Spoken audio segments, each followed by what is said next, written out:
ঢাকা বিশ্ববিদ্যালয় থেকেই বিএনপি সরকারের বিরুদ্ধে বড় কিছু ঘটতে পারে। ঢাকা বিশ্ববিদ্যালয়ে কিন্তু প্রতিবাদ শুরু হয়ে গেছে।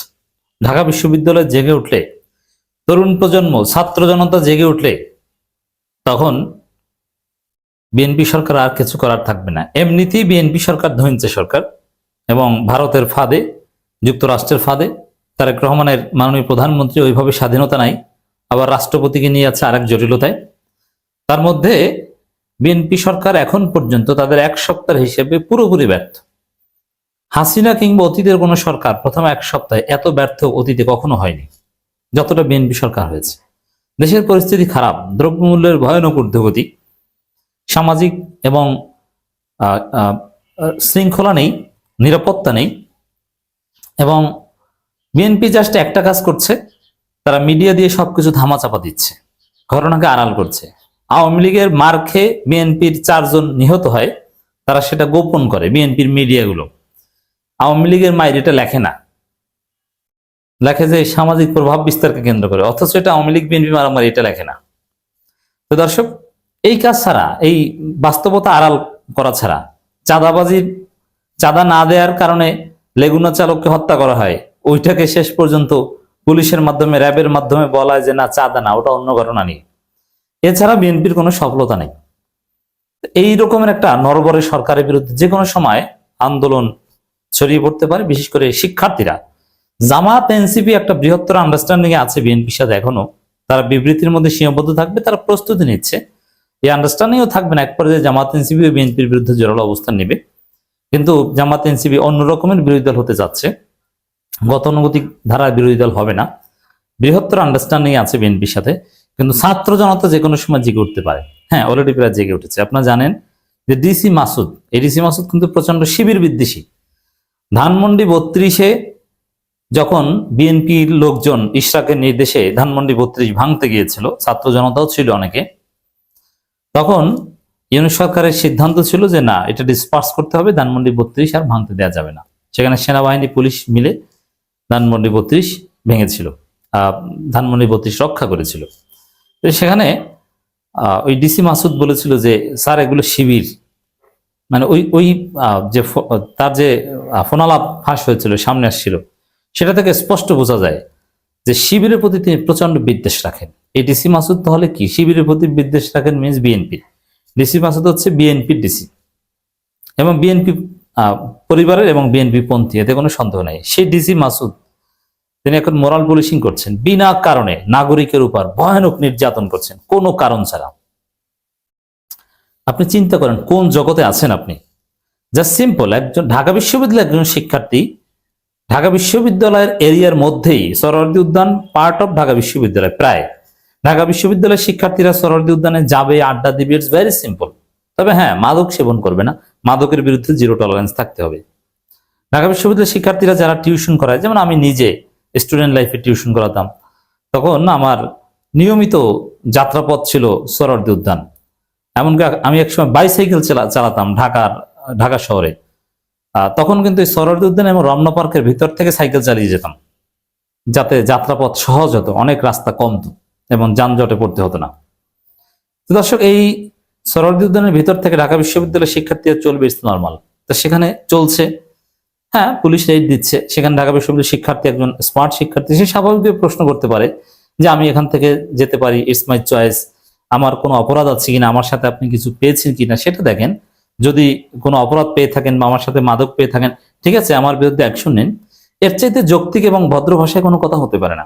আমি দেখলাম যে সেই শিক্ষার্থী, যাকে ডিসি মাসুদ, বিএনপির পেটোয়া পুলিশ বাহিনী যে ভয়ানক নির্যাতন করেছে, এটা কোনো সভ্য সমাজে হতে পারে না।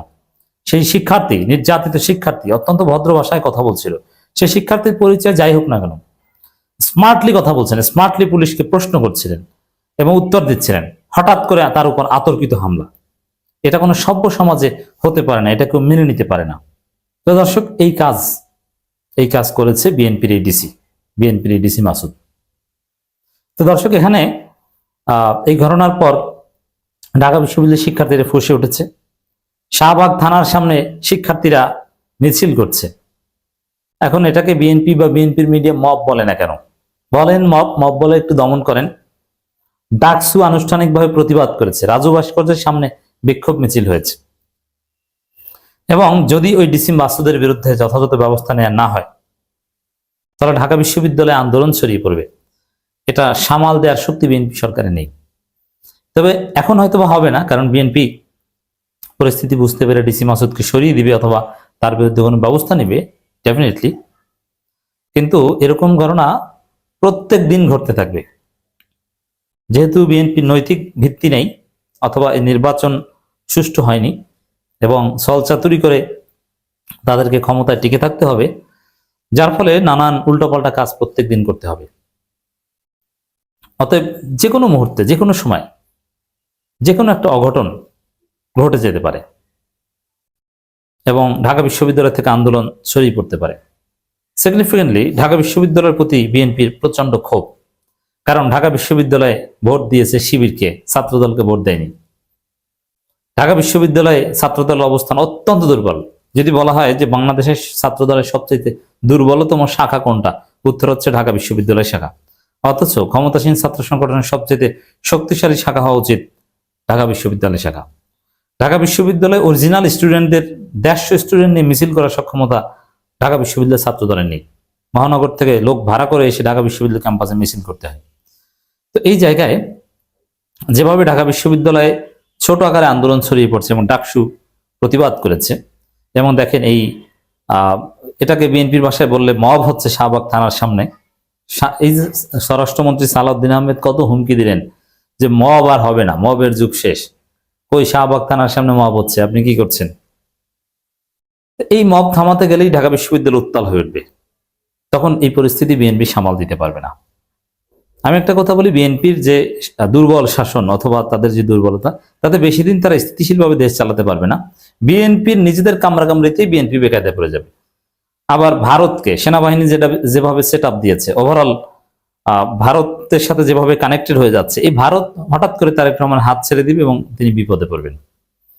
তো দর্শক, সোহরাওয়ার্দী উদ্যানে শিক্ষার্থী সাংবাদিকদের উপর হামলা ঘটনা ডাকসুর নিন্দা। সাংবাদিকদের উপরও হামলা করে, আপনি চিন্তা করছেন?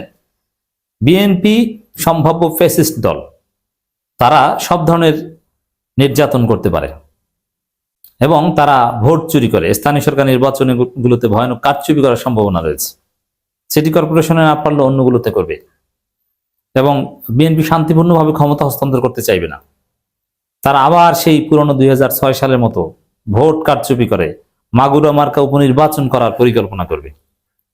রাজধানীর সোহরাওয়ার্দী উদ্যানে অভিযান চলাকালে ঢাকা বিশ্ববিদ্যালয় এক শিক্ষার্থী ও এক সাংবাদিকদের উপর হামলার কারণে তীব্র নিন্দা প্রতিবাদ জানিয়েছে ঢাকা বিশ্ববিদ্যালয় কেন্দ্রীয় ছাত্র সংসদ ডাকসু। একই সঙ্গে ঘটনায় জড়িতদের চিহ্নিত করে দৃষ্টান্তমূলক শাস্তির দাবি জানিয়েছে সংগঠনটি। ডাকসুর বিবি সাদিক ক্যাম্প সোমবার দেয়া এক স্ট্যাটাসে জানান, রাজধানীর সোহরাওয়ার্দী উদ্যানে অভিযানের সময় আইনশৃঙ্খলা বাহিনীর আক্রমণের বাংলা নিউজ 24 এর মাল্টিমিডিয়া সাংবাদিক তোফায়েল আহমেদ মারাত্মকভাবে আহত হয়েছেন। একই সময় ঢাকা বিশ্ববিদ্যালয়ের শিক্ষার্থী ও বিপ্লবী ছাত্র যুব আন্দোলনের নেতা নাঈম আহমেদের উপর বিনস্কৃতি। এখানে এই নাঈম আহমেদ বামপন্থী নাকি এটা আমাদের দেখার বিষয় না, তার উপর এক প্রকার ভয়ানক নির্যাতন হয়েছে।